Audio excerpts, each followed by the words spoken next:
Alright, welcome to Menu Heroes Digest. If there's audio issues, I'm sorry. I thought they were fixed. Sometimes they are, sometimes they aren't. I can't waste any more time troubleshooting tonight.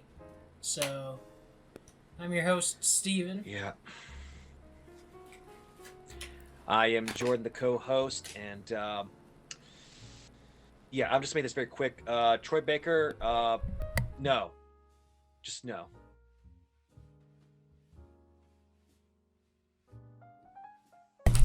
So, real quick for those of you who don't know, Troy Baker has basically endorsed a NFT in the form of voices.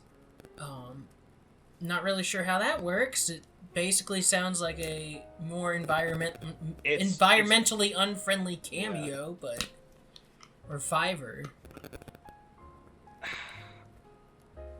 Yeah, and the worst part is he had his whole attitude of like you can either hate or create, and it's like there's a whole stream of. There's already been people who've been making comments saying like, "Dude, this ain't just about like hating. This is a matter of like resources are being depleted. This is like causing all kinds of like energy crisis and like damages to the environment in terms of like emissions." And also, there's like chip shortages going on because people are buying all this like chips and computers just to keep running NFTs and blockchain crap, and certain areas in New York are like are running like high energy bills because people are running these NFTs and blockchains like crazy, and it just he is not helping this. Him and this whole voice verse NFT thing is not helping at all.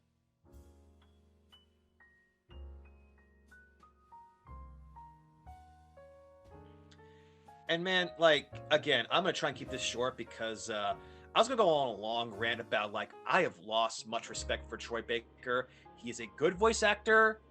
Again, we all know him, how good he is in Last of Us, and how good he is in like Uncharted and all so many other like games and anime and everything. Like I'm not knocking the guy's talent.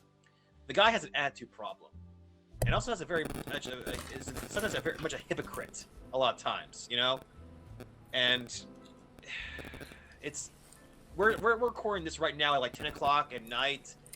I gotta go into work early in the morning, so I know we can't keep this going on for very long. I'm sorry. I didn't mean to. I didn't mean to take so no, long. Troy Baker, just no. All right. What happened? Sorry. I said all right. So we'll move on to our next story, which I have mixed feelings about because on one hand, I hate the person involved with this.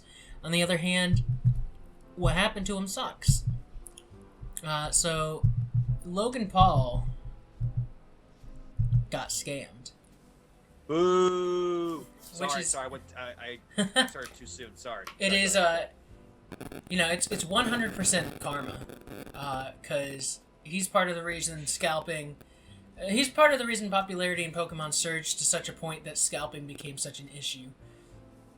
He's also just a bad person in general. He's disrespectful. He's obnoxious. I just don't like him. Mm-hmm. He gives me bad vibes. And I have not forgotten 2018. I have not forgotten what he did in 2018. Yeah, that's the Suicide Forest, right? You know what I'm talking about? Yes. Yeah, that was. And the fact he made a video about it too. It's like that right there tells you that YouTube cares more about money than they do about any moral or any kind of decency at all. Because they still kept him around. Yeah. So anyway, he bought a crate of Pokemon cards, and of course I closed all the articles. They were supposed to be vintage Pokemon cards. $3.5 million worth of vintage Pokemon cards, and he opens them up, and what is in them? G.I. Joe stuff. G.I. Joe stuff. Which, I mean, if the last G.I. Joe movie was successful, maybe they would have gone up in some kind of value, but no. It's just nothing past the age has really been a big deal for G.I. Joe. They've never been as successful as they were in the 80s, so the cars obviously aren't worth much. That's so weird. Because I read through the article. This isn't really... This is more of a personal thing.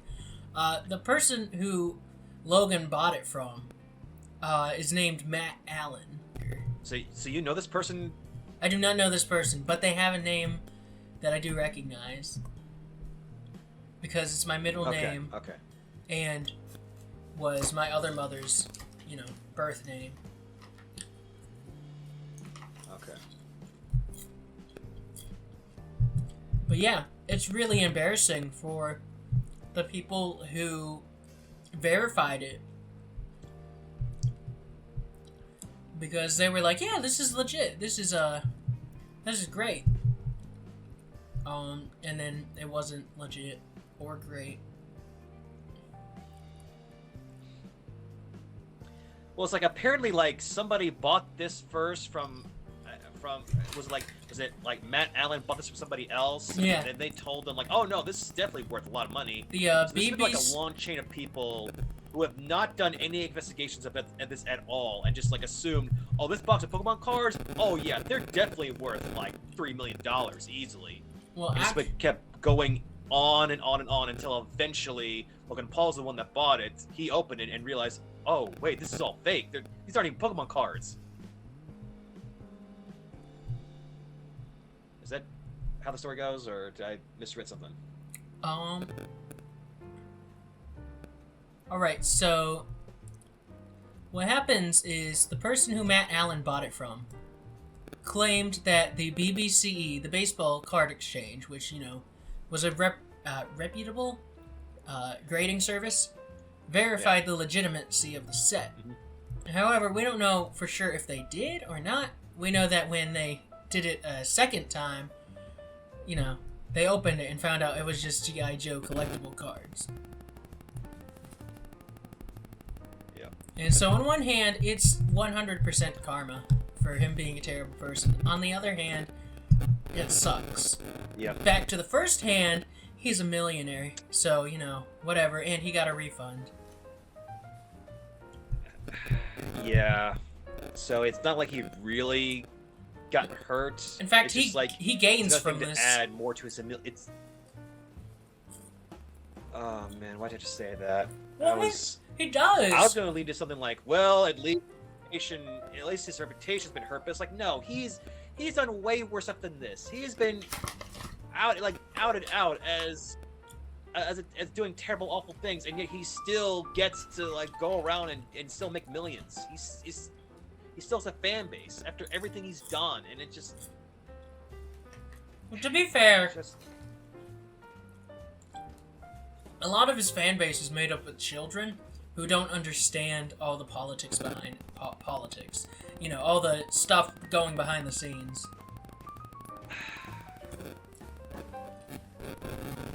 But that doesn't excuse him being a terrible person. No, and it's like, I'm just I wish I could find somebody to help raise these kids better, teach these kids better, to teach them like, no, don't idolize this person. This is a person you should not be hanging around with or watching or anyway. But I can't. Yeah, again, I babysitted kids, so I can't really tell them what to do. Just. I mean, Melon or your backyardigans or whatever you're watching. Go ahead. You know me, I'm a caregiver for Xander, and sometimes, I'm just like, here, watch TV. Let me take a nap. So not. Yeah. But so that's. I try to help nourish Xander. I try to at least be there for him. Whatever. So let's talk. Put on a Discovery Channel. Make him watch Discovery or National Geographic or something. No, I'm not mean. The guy learned something somehow, He watches Game Theory. It's okay. Is it though, Steven? Is it though? Right. So, moving on. Retro Arch. Let's go to something that's actually okay, which is Retro Arch. Yeah. Which is ironic that we say it's okay because in Nintendo's eyes, Retro Arch is a big no-no. RetroArch is they are a retro gaming company that specializes in open source emulators for various systems, including Nintendo's. And, they're usually on the software end of stuff. However, they're making a hardware solution that will allow you to play your N64 carts on your computer. It's actually really cool. There's someone else who does it called Polymega.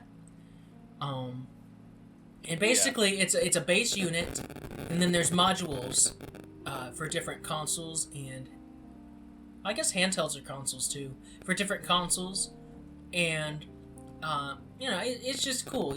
Things like this have existed before, because that's the way people rip games from carts. That's why we have ROMs. Oh yeah. But this is supposed to be open platform and more accessible, a more legit way to play your old games without having to bust out a console. Because sometimes getting consoles can be expensive. Least, this way, you have the consoles there. You probably bought them or you got this somewhere.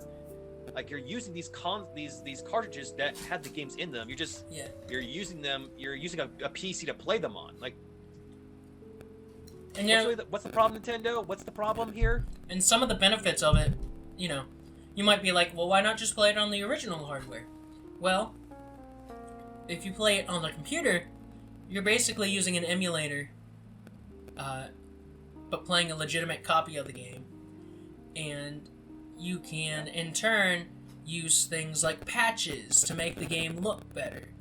You could probably do ROM hacks. Yes. I don't know. Maybe. I don't know. But yeah, there's one benefit I listed.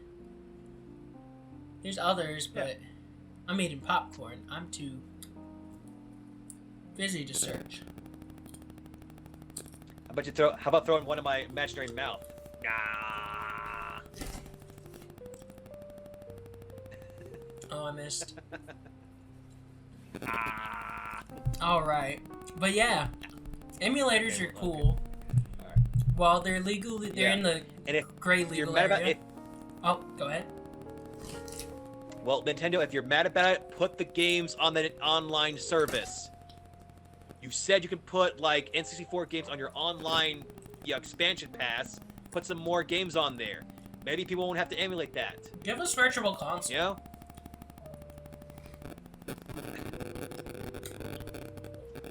I miss the Virtual Console. I mean, it's not that... Yeah, I mean, that was fun, I think, but it's like, if they have this big expansion pass that has N64, you have a few N64 games on there, just open it up. Have the entire N64 library just available there. Just, what's this waiting thing, It's... I'm waiting on Banjo-Kazooie and Banjo-Tooie, okay? Actually, please. I think Banjo-Kazooie is actually coming soon. Well, yeah, like, not soon enough. Banjo-Kazooie Switch. 10 hours ago, this news article was released on Polygon. And tomorrow, actually, Banjo-Kazooie's on Switch Online. Is that soon enough for you, bud? Okay, cool, awesome. About Banjo-Tooie, huh? How soon is Banjo-Tooie? Whoa. About Gex? They gotta drip feed it. Also, I don't think Gex was on a Nintendo Pro. Whoa, Gex? The picture. I know for a fact that Gex was available for the N64.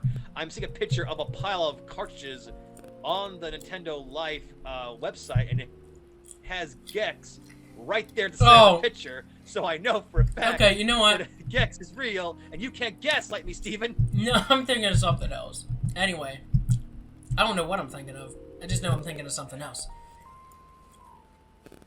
All right, so time to move on to bullying some developers. Oh yeah. Uh-oh. I didn't save a picture for this one. Alright, you go ahead and start talking about it while I look for a picture, okay? Okay, so, I'm gonna try my best not to butcher his name, okay? So, plead with me here.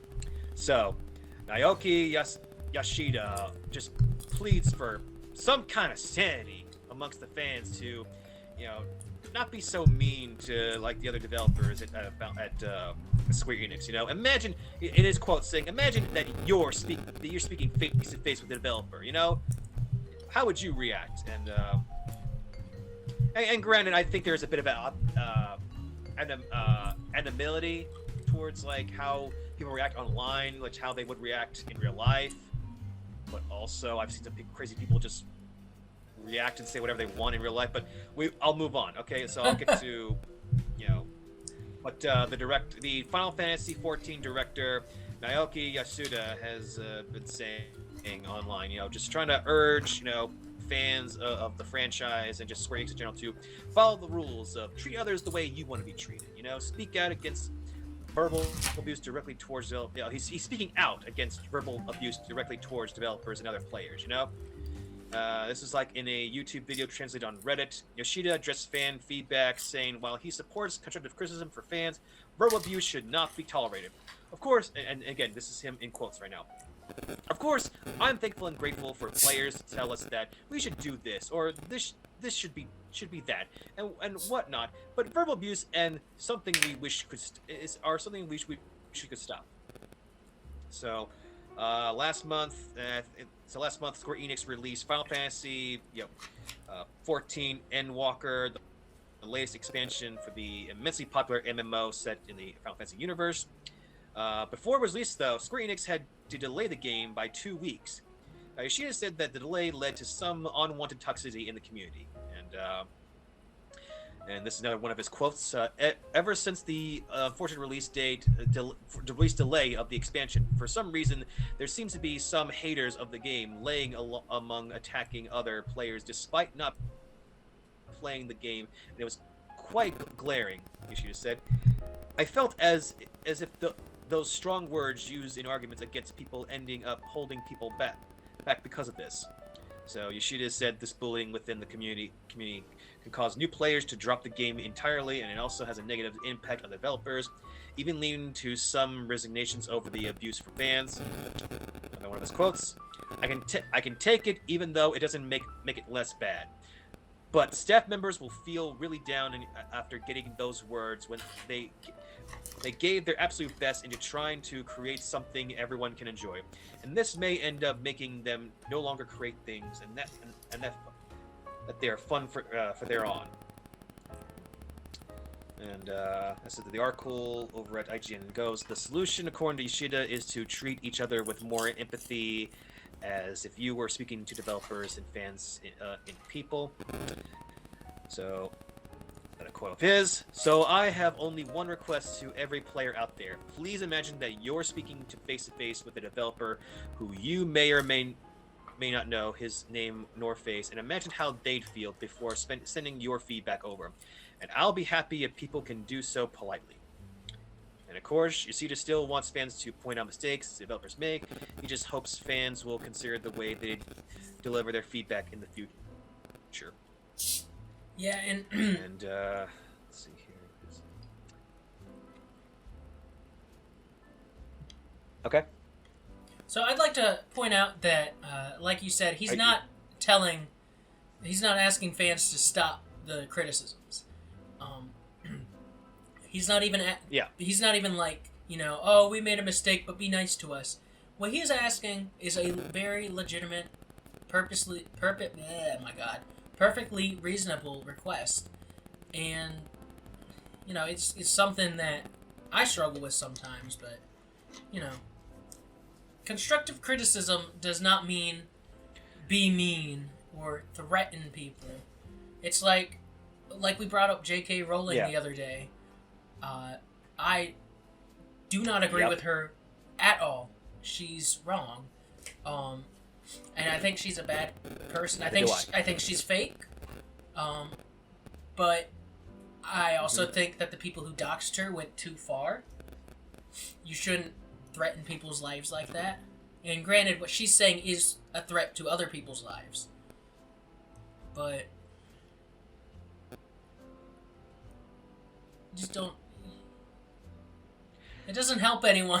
Yeah, I understand what you're saying. It's No, again, we said this before. Another podcast saying like, or another episode of the podcast was saying like, by doxing and just full on like sending death threats, it makes anybody who was neutral or was slightly uncertain about the issue would side more towards her sake. And you're kind of feeling the same way for like, for Final Fantasy and Square Enix, because again, I know we didn't really cover this much, but like the president of Square Enix is going full in on NFTs and is trying to make that an integral part of everything when there.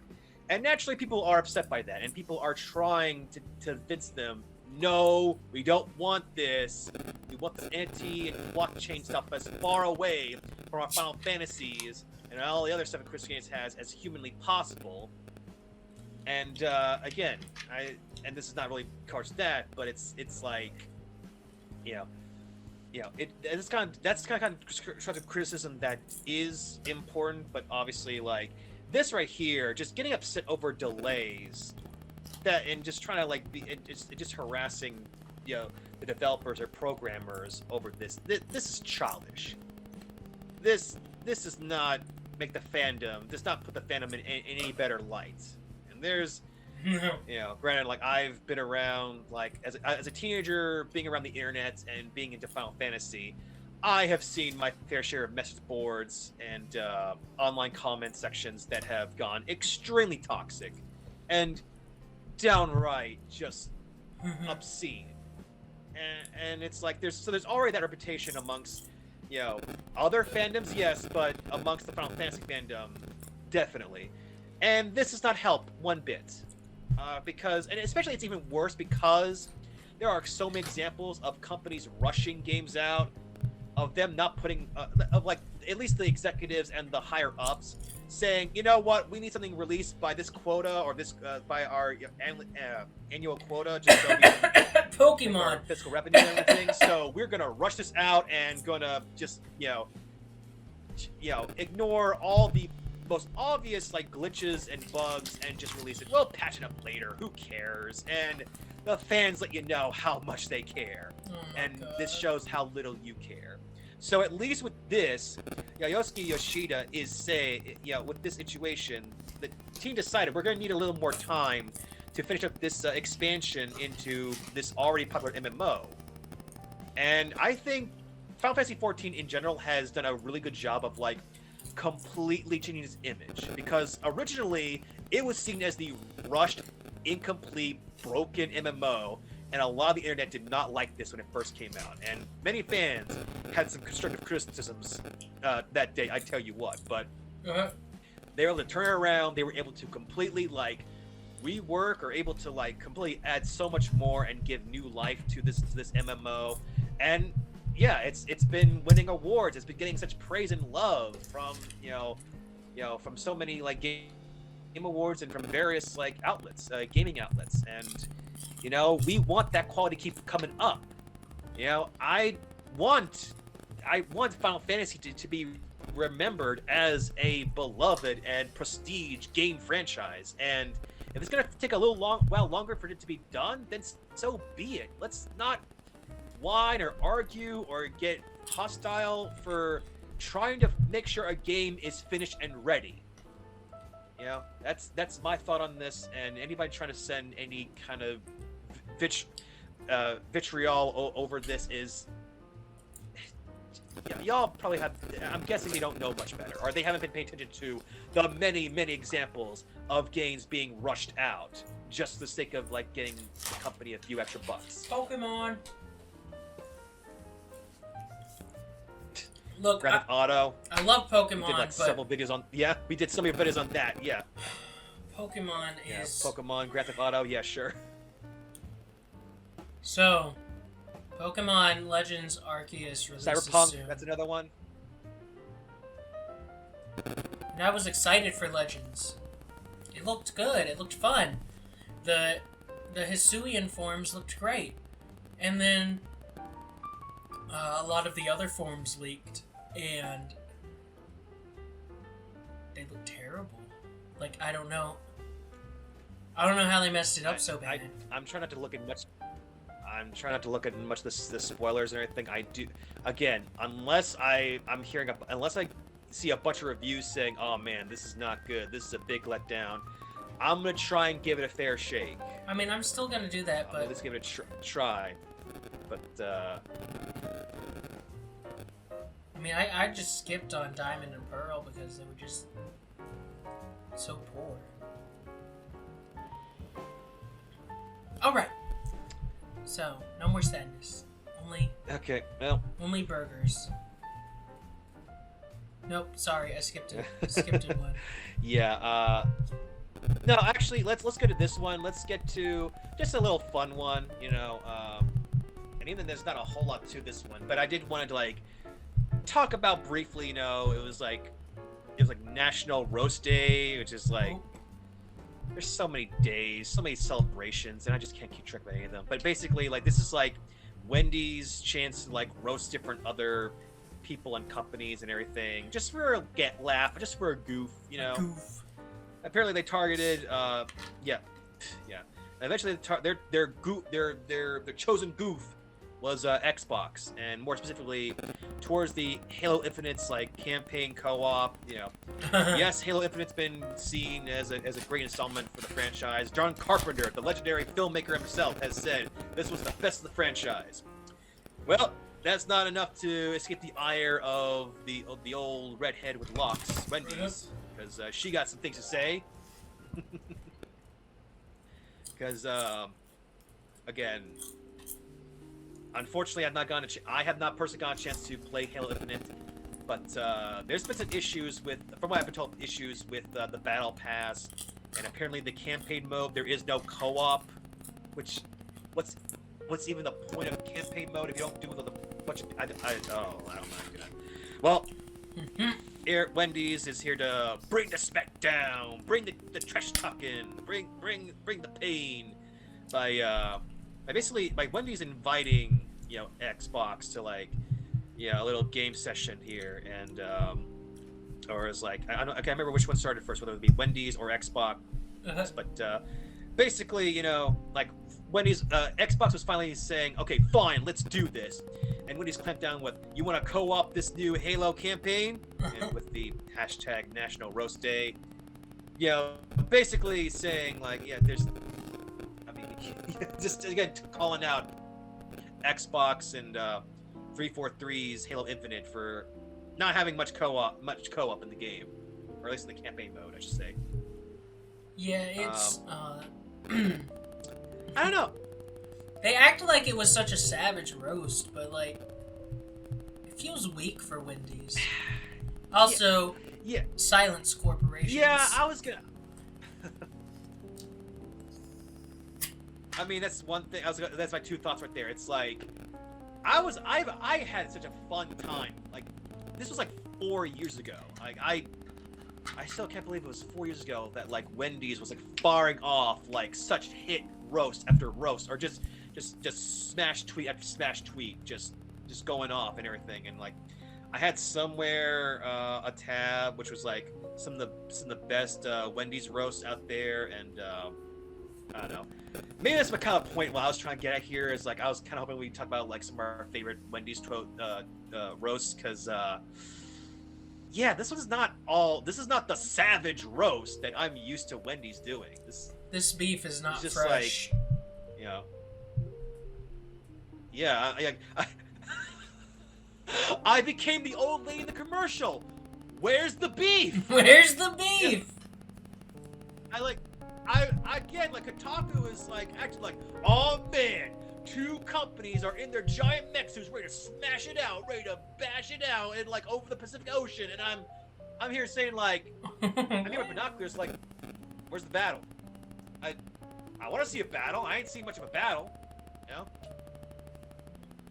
This roast needs more cooking. This roast is undercooked, you know. Anyway,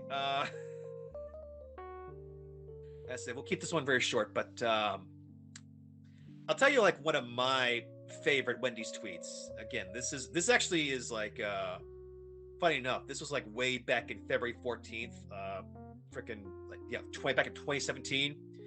Like some YouTube, like somebody on Twitter, with the samurai kid, added Wendy's saying like, "Can you give me relationship advice?" And Wendy's responded, "If you're asking a fast food Twitter, this relationship is probably doomed." That one's gotta be up there with my favorite tweets.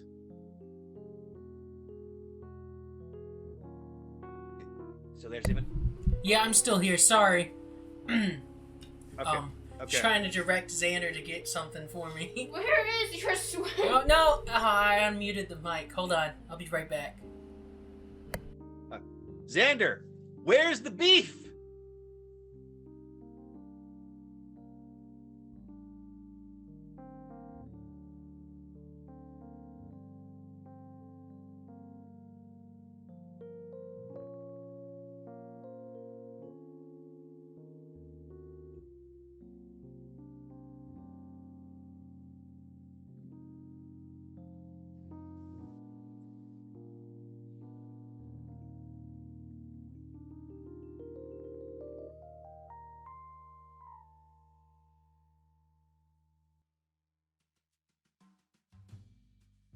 Alright. Sorry about that. You still there? That's cool. I'm just looking at more. I'm still looking at classic Wendy's tweets. I'm looking at some real bangers back in 2017, man. You wanna list some of them? It's weird that I'm looking back at 2017 on anything positive, but yeah, I partially kind of missed that year. As weird as that sounds. The year after Trump was elected. Okay, that was the part I didn't like. Okay, okay. There were other good things in that year. Okay, there were other problems I'd rather deal with than the problems I deal with now. Okay, I want that made very clear. No, I get it. Yeah, I remember when Wendy's, like, roasting people was the biggest fad.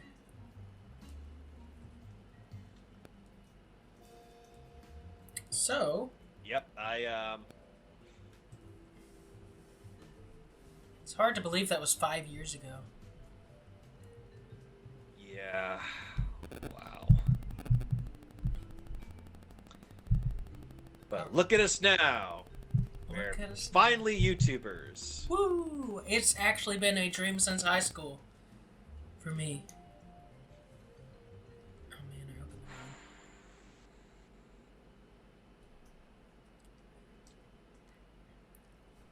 So, let's go on to the riot. Let's start a riot, Stephen. A riot. Let's start a riot. Oh my God. Alright, so Riot Games has recently been in some hot water over, I want to say,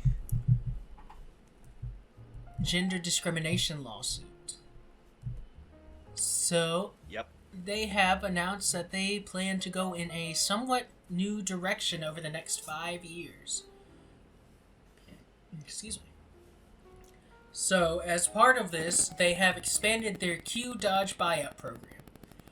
This is a program normally available to new hires during the first 6 months of their employment that lets them opt to leave the company immediately.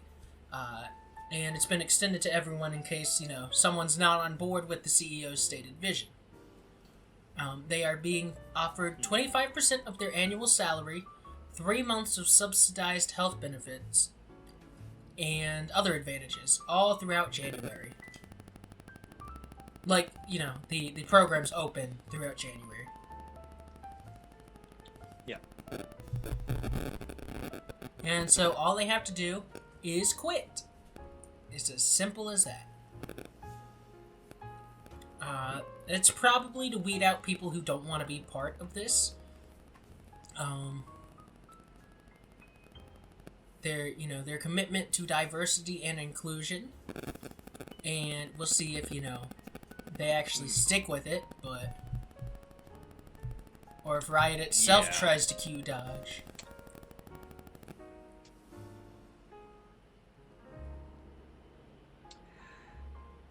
Yeah, I mean, this one again.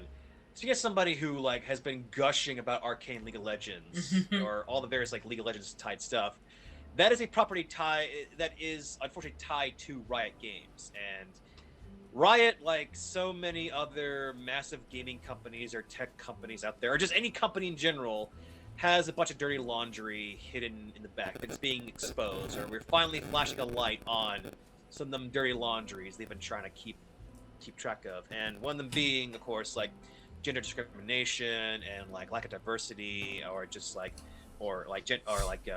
racial discrimination, towards new hiring, or like allowing any anybody that's like that isn't a white male cisgender person to succeed higher in the company. So anyway, as I said, the CEO has said that they're trying to do better. They want to expand more, hire more diversity, and give many people throughout the company more chances. But especially those of non-white, non-male, non-cisgendered, and what have you. And so, like, there are bound to be some people who are not okay with that and will leave. To which, I understand like surveillance can be a big question on itself, but ultimately speaking, like, probably it's for the best, like, keep an eye on any employees that are saying like, nah, I'm not for diversity, or like, unfortunately, okay, wait, MLK Day just happened a couple days ago. Yes, unfortunately. And, wow, there has certainly been. Well, that's what I was gonna bring up. I'm sorry. Continue.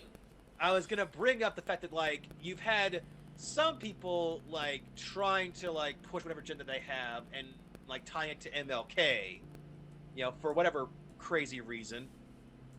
Or some people who, generally speaking, are trying to, who have like listed like Martin Luther King's Jr.'s like what he's tried to do in his life, and trying to, set those accomplishments, or trying to like continue on his work. And some people reading said tweets or said stuff and being like, how dare you?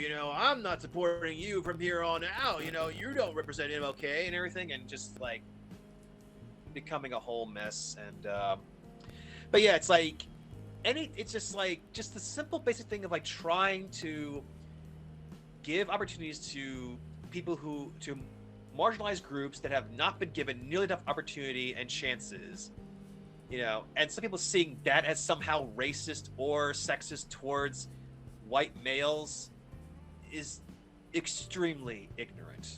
Yeah. I'm not even going to sugarcoat it anymore. And I know some employees that I work at my job that would say that. Your job at and correctly, I don't really care. Redacted. Job at Redacted. Big warehouse company that I can't say right now. Yeah.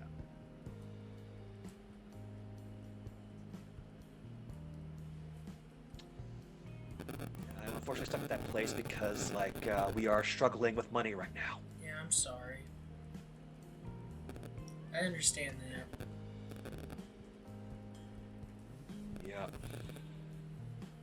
Anyway, I don't want to give too much of my personal life, but anyway, my thoughts on this Riot stuff with QA Dodge is that, it sounds nice, but ultimately speaking, or it sounds like that Riot Games is trying to do better and trying to be better, but they have to actually put in the work.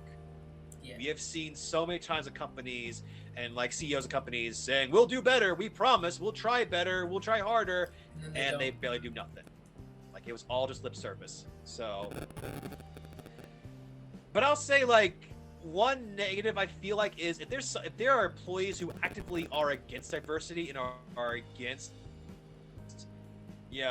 equality for women and other genders and races, that they're essentially going to be paid to quit. That they're getting some kind of money or kind of revenue or some kind of, like, not a full income, but like they're getting something out of this for quitting. And I don't know if that feels right. You know? Well, I mean, some people will quit just because they don't want to work for Riot Games anymore.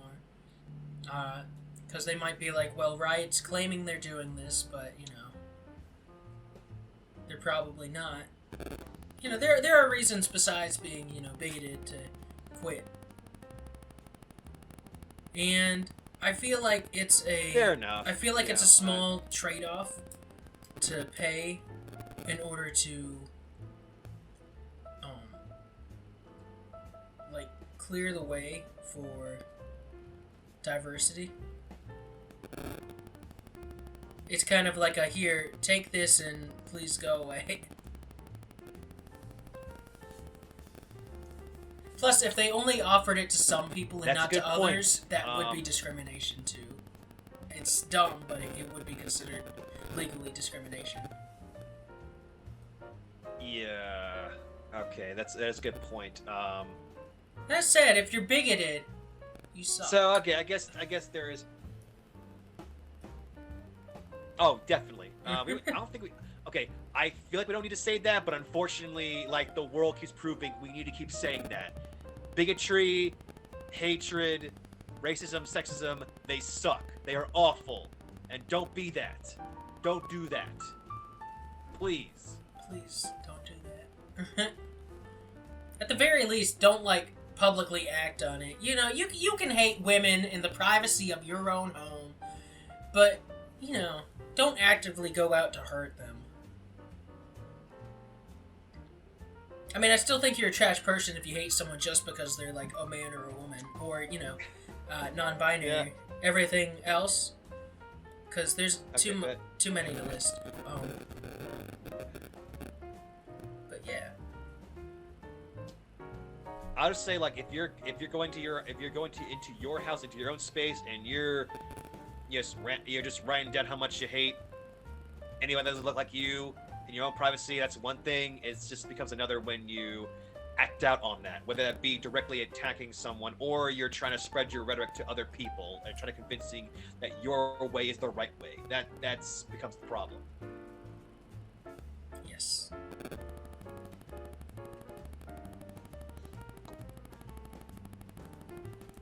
All right. So anyway, Among Us. All right. So hold on. I want to get Xander for this story. No way to transition from out of that. Xander! Okay, yeah? Okay, cool. We're not done yet, but I want you to come here. I have an idea for something that we can do for fun. Hold on. We're still on the show. Yeah. But I want you to be here for this story, so... Sit down. Hello, everybody. So he won't be able to hear you, Jordan, because... I only have... We got a special guest Xander here! Special guest Xander! You can hear him through my headphones? Yeah. Okay. So, Among Us is getting its own manga. Among Us. You know what a manga is, right, yes. Xander? A darker version. Why? Yeah, this is real. Why? Why? It's a one-shot manga. It's gonna be like... But it's legitimate. Among Us. Among Us-chan. Alright. Well, we'll see you later, Xander. Bye. Bye. Peace. No, it's this. Bye, man. I just wanted to get his reaction for it. Yeah, this is... It's crazy, but... I've seen weirder. In the world of manga, yeah, there is weirder. Like, there's a manga about, like, Jesus and Buddha being roommates. I've heard that's actually not that bad. Have you read that one? Oh, no, it's good. I know, I'm saying it's good. It's just weird saying out loud. It's like, a crazy concept. Oh, yeah, there's a manga about Jesus Christ and Buddha just being friends and hanging out, living in an apartment together? Like, huh, who would have thought of that? I mean, you know, it's being a real fun manga. It's concepts like that draw me into things. Like, Lin Miranda Manuel. His stuff is always, like, I always like it. Hamilton is like it's such a goofy concept to me, but I love it. You know, a musical about Alexander Hamilton does not sound like it'd be good, but it's great. And then I haven't watched it or listened to it. Absolutely. But Tick Tick Boom is a musical about the creator of another musical called Rent. Yes. Yeah, starring Andrew Garfield. Starring Andrew Garfield, who I didn't know was British. Yep. Oh yeah, him and Tom Holland are British. Yeah. Every 2 out of 3 Spider-Man is British. Gives a new meaning to coming from Queens. I was gonna say, it's kind of like a little mini British invasion, if you really think about it. A secret invasion, if you will. Ah, perfect. Secret British invasion. You're getting it, Steven. But yeah, Among Us. Among Us. Yes. Alright, and now we have to go to things that... This feels like It feels like what? I mean, I was gonna say, like I feel like this should only be like a one-shot, or it could be, you could make it like a miniseries anime. Because I could imagine at least, I don't know, maybe 12 episodes you could do about like a crew, like I honestly, like a spaceship, a crew full of a spaceship full of crew. I almost said a crew full of spaceships. Oh my god, I'm so tired. But anyway, a spaceship. You got a whole crew. Possibly 2 of them are killers, and the team's got to find them until there's no one left. You know, and that is already the recipe for plenty of sci-fi horror stories out there. You know, like the 2 main one being like Alien and John Carpenter's version of The Thing. The Thing. But yeah, I think you could do a pretty cool manga and anime about that.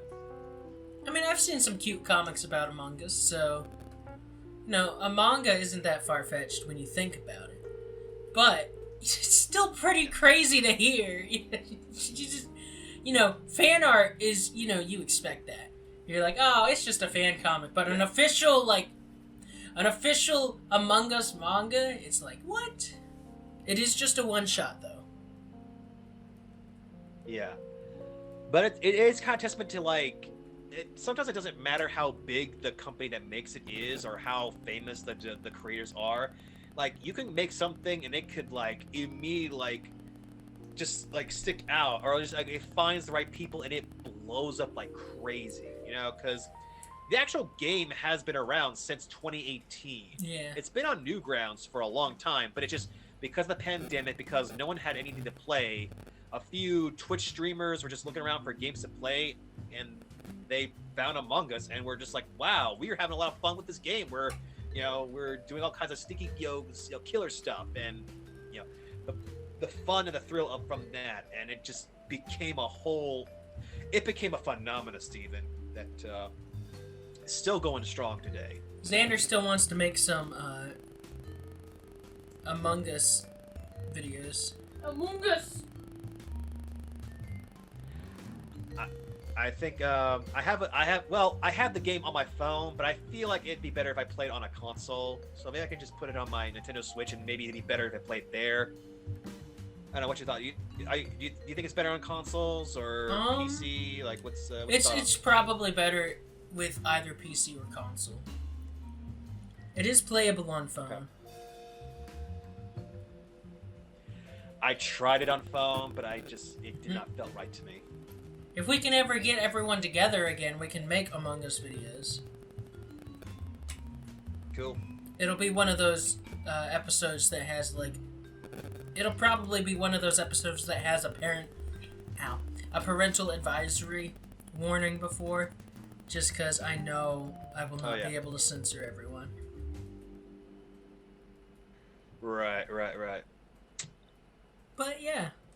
Alright, so you want to move on to Activision and Blizzard? Yeah, okay, guys, I hear you guys out. I know the 2 things that keep popping up on our show is either NFTs or whatever's going on with Activision and Blizzard. And I know we had a discussion about this earlier, Steven, about how you were getting tired of at least the NFT stuff. Yeah. And I'm getting tired of all the stuff right here, but it keeps popping up in news. Yeah. And this week especially, there was so much Activision Blizzard stuff we could not avoid. There is no way there is no channel out there on YouTube or on TikTok that is not talking about the big, huge, like, buyout of Activision Blizzard by Microsoft, or Microsoft buying Activision Blizzard. There is no escaping it. There's not. And it is a thing. They are in the final stages of it now.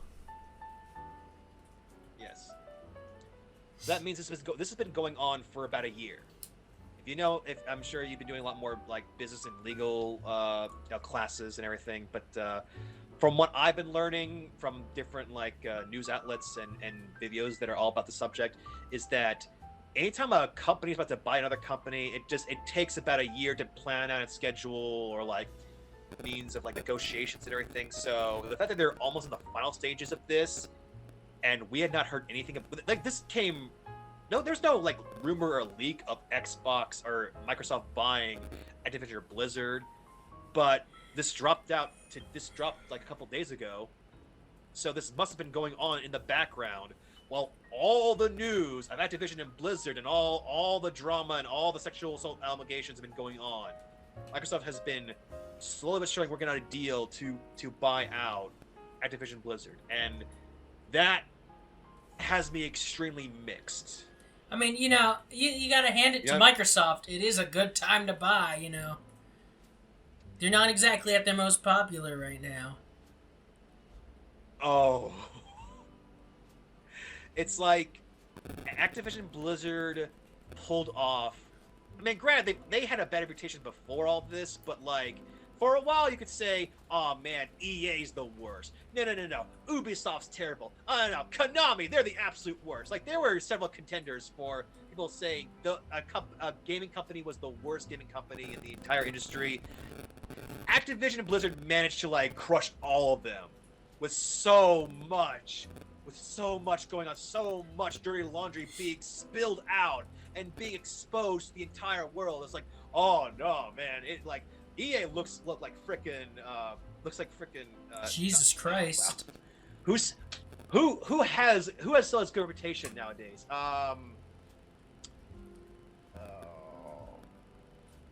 Atlas? Is Atlas? No, seen as a respectable, beloved Keanu company Reeves now. Okay, yeah. EA was seen as Keanu Reeves in comparison to Activision Blizzard. Because as bad as EA was, we had not heard anything nearly as bad as a higher up or an executive harassing a woman till the point that she commits suicide, or the many frat boy rhetoric and attitudes that the many executives had towards, especially the female employees, towards the company and everything. It kept so much more kept popping out. We've had so many videos and so many podcasts that are about all the awful stuff that's happened with Activision and Blizzard. And it's this does feel like a perfect time for them to take the money and run. Uh-huh. Take that golden parachute while they can. Buy gold.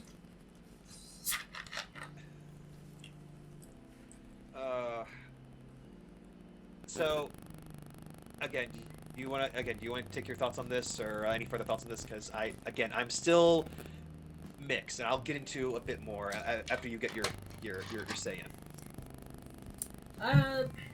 Really, I only have to say that Microsoft is buying a lot of companies at a little bit of an alarming rate. I see where you're coming from. They've bought Activision Blizzard. They've bought Bethesda. They bought Mojang a while ago, so that's not really news. But yeah, it's just a lot that they're buying up, and it's worrisome as someone who likes PlayStation more than Xbox. But it's also worrisome from a monopoly standpoint. Because obviously it's not a monopoly right now, but you know, Sony and Microsoft just keep buying up companies and buying them up, and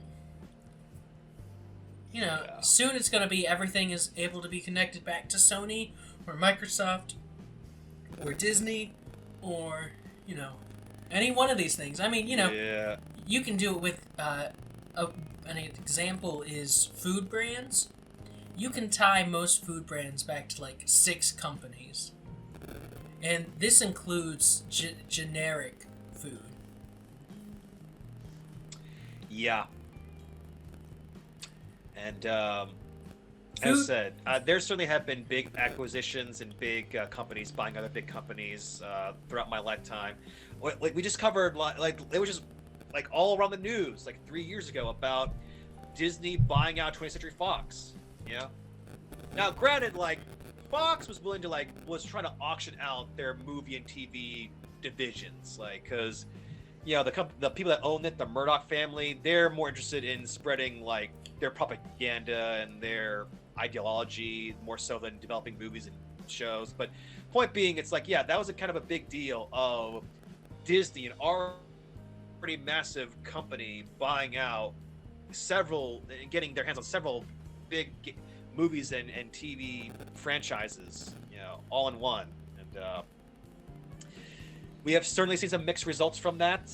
I mean, Now, granted, some of those things were some things were in development before, or almost finished before the acquisition happened or finalized. But also, like, there is no excuse for that awful Home Alone movie. to be fair, I've never really liked No. any Home Alone.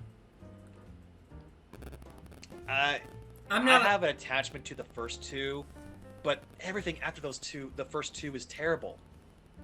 And I should have known that even even on Disney's hands, they probably would be terrible. But no, man, that Home Sweet Home Alone is just awful.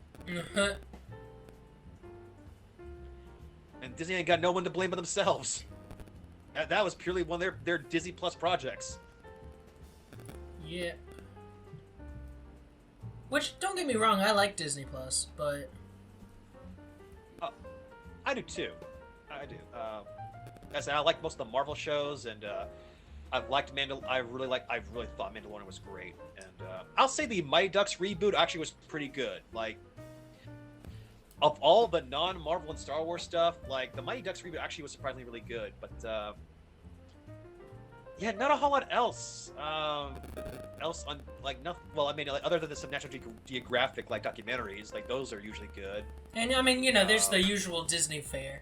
And Kanto was pretty good, but it's not, you know, it's not a Disney Plus exclusive. Yeah. But never mind that, Again, because we don't talk about it. Yeah. I just now caught that. That's a good one. Okay. All right. So anyway, as I said, I am very mixed on this issue still, because yes, this is not full on monopoly, but this is slowly becoming like only like 5 or 6 companies owning everything is where this is all leading up towards. But also, like okay, yes, I'm happy by the idea of Bobby Kotick and a bunch of his cronies leaving the company. Okay, they're not leaving yet. There's But, mixed no, reports on it. Some Well- news outlets are saying that they're keeping him. Some are saying that he's just there for his transition period. I'm hoping he's just there for a transition period. It'd be better if he was just poof gone. But I understand the need for, you know, some familiarity while transitioning. As long as he's out of there at some point, you know, and not because he died or got rich. Yeah.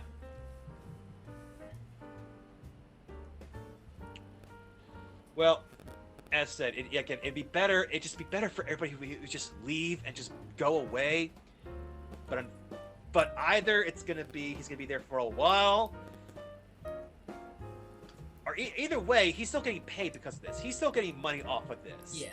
And I think that's the one thing that I hate about this. This is the one thing that, you know, yes, there are so many like franchises and cool game franchises that are attached to Activision and Blizzard that I'd be so happy if somebody else got the hands on them and try something new with them, or at least, something in better hands.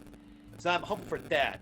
At the same time, the idea that after everything that we've heard, after all the stuff that's going on, that Bobby Kotick, allegedly, I know I got put in allegedly, that he knew all this stuff happening and did nothing, that he is going to end up getting some kind of bonus or reward because of all of this. And that's the part that kind of hurts, that he doesn't truly get punished for what he's done. Yeah, that's an unfortunate side effect of being big in any industry. Except, someone who, didn't really get away with it? Jared Fogle. I don't know why he came to mind, but... I used to boycott Subway because I believed that they had known about it and they, decided to brush it under the rug.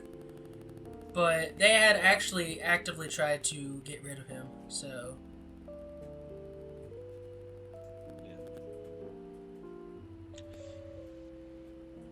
Well, as I said, it doesn't happen too often, but occasionally, you can be in such big trouble that not even your money or your fame can save you. So, and the thing is, everybody hates Bobby Kotick. You Google his name, and it's just flooded with images of his face with devil horns and stuff. So it's who is still supporting this guy? Who's trying to keep this guy around? His very name brings bad publicity. So you'd think he'd be the first guy they'd try and get rid of. But, again, maybe it's just all the save face. Maybe it's just a way for Microsoft to be okay, it's for right now he's here, but he's going to be redundant. We don't really need him, nor anybody that works directly with him, so we can just slowly get rid of them, and we just have people put better people in charge is what my hope for all this is. Fingers crossed. Yep. I think we have one more thing to talk about. Yes, and I have to ask you, have you seen the trailer for this or not? I have, actually. Okay, because actually I was okay with doing a reaction trailer right here on the episode, because I really like this trailer, man. The Cuphead show, I've been hearing about this show, or hearing about Netflix doing an anime Cuphead show, and A, that sounds perfect, and B, seeing the trailer just a few hours ago, I'm impressed, man. I'm liking what I'm seeing. I will give it a try. Xander does not like it. He thought it was weird. I mean, which is funny because he that's he likes Cuphead, but he didn't even sit through the rest of the trailer. It's not the Cuphead that I know. Why, 'cause It's not the Cuphead that he knows. I mean, it looks pretty Cuphead to me. Yeah, I know that. Xander's just a wiener.